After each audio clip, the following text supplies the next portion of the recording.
Hey guys, Off the Mic Sports Network here, another edition of Off the Top Rope. So, we've got another Will Ospreay quote about WWE. I wish that, Will Ospreay would, talk about AEW and what makes it so great, but he was quoted recently as saying, the bar is too high now for ex-WWE stars that want to just walk into AEW. What?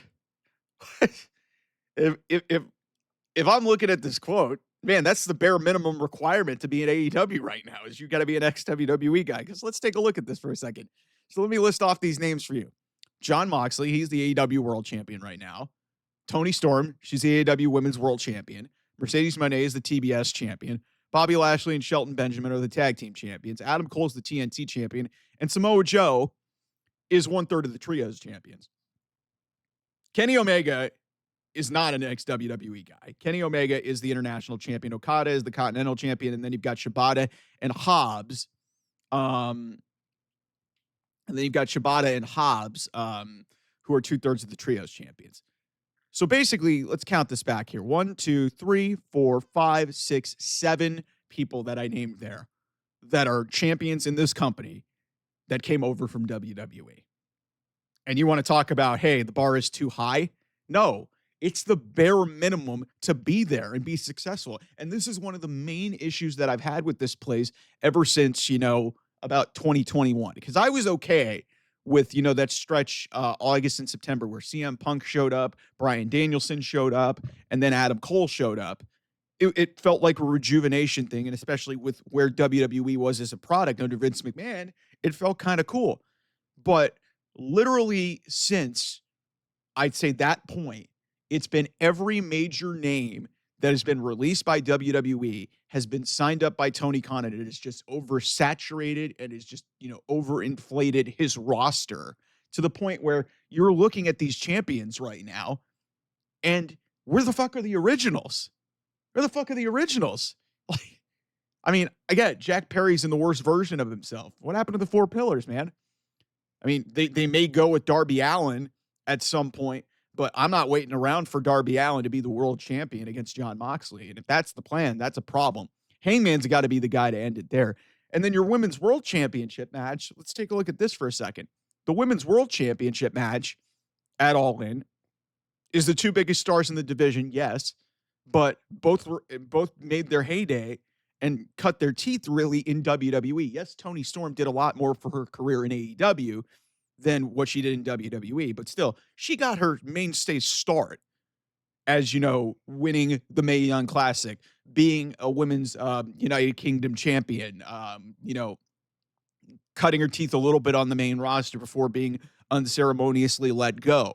And and to her credit, she's done a lot more in AEW than she did in WWE. But let's not act like she didn't start her career there. So, and some people will point this out to me and basically say, Mike, what's your stance? Why is your stance on Mariah May different? Because listen, Mariah May, and I'll probably get to this at another point because I think I know the real reason why she got out of there. She might have stayed, or maybe she always wanted to be in WWE, but it didn't have to be this soon. And that's my big issue there is, yeah, she got some stuff there in AEW, but they could have done a whole lot more with her, and that's why I'm kind of disappointed. I don't think they maximized her enough, considering how young of a star she is. Yes, I understand that, hey, Toni Storm went over and, made herself into something more, but that took time. Remember, it was not easy in the early going. She was not thought of in the stratosphere of the women's division. Like, she had to change to the timeless gimmick just to reach the new stratosphere of where she is. Everybody knew she was great, but the timeless gimmick kind of made her stand out more so than anything else. So, but yeah, looking back at this Will Ospreay quote, this is bizarre, man. It's just like, it's not too high. Like, it's the bare minimum is to get into WWE. The bare minimum to get into this is to get into AEW is to be an ex-WWE guy at this point. And what I hate about this is, like, what made AEW cool in its infancy stages is it was a bunch of guys you never heard of who were kind of, crafting and, molding a new roster. And it was a different type of product because, hey, it was focused on the wrestling. There was some good storytelling. This is back when the Elite and, Kenny Omega and Adam Page and, Cody Rhodes when he was still there. Like there was like, good storytelling and good wrestling. Now it's just, okay, we're just having a bunch of ex-WWE people wrestle a bunch of matches. And, hey, if chants are registering with the crowd, cool. But, the reality is, hey, these ex-WWE people aren't helping you in the ratings. They aren't helping you with attendance. It's not what it should be. And yes, I understand that the big cornerstone, Ospreay, was not an ex-WWE guy. And he's actually been presented in a way that, hey, he feels like a star. But you just look at some of these external hires that they've made in the last, like, I'd say 3-4 years. It's made this place really unrecognizable to what it was when it started. And what made AEW so attractive early on was it was the opposite of what WWE was under Vince McMahon. Now it's become it. That's what it is. Vince McMahon would sign like all of these, part-timer or like flashy names rather than develop his own roster. And look what's happened here. And I understand that a lot of these people are full-time, but nobody's asking for Adam Copeland to be in the world title picture. Yeah, I understand that Swerve and I would say Swerve and Tony Storm more than any of them are examples of external hires that actually were like, okay, you took something like that and you took something that was about ready to be a diamond and turned it into a more. And I give Tony Khan credit for molding these two people into the bigger stars into this place. But then you look at some of the other names that I listed off. Mercedes Moné, we were all excited to see her, but she hasn't changed. It's literally Sasha Banks. The worst version of Sasha Banks is what Mercedes Moné is. So, Adam Copeland still coming out to Metalingus. It's just all of these people. Hurt Syndicate. It's the Hurt Business. We're literally cycling through things.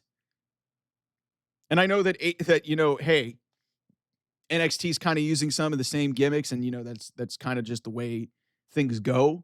But when AEW came about, they were kind of promising, hey, we're going to give you guys new stuff, new things. This just feels like WWE from when Vince McMahon was running things.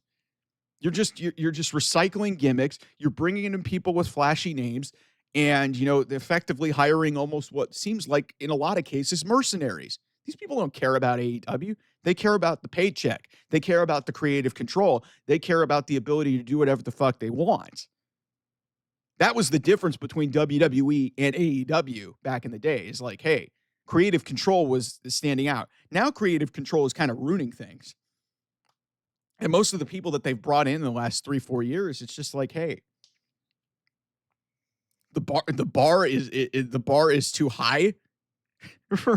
The bar is too high right now for WWE stars that want to just walk into AEW. No, it's the bare minimum, man. All you got to do is that, hey, you got a flashy name. You made a heyday in WWE. It's just what it is, man.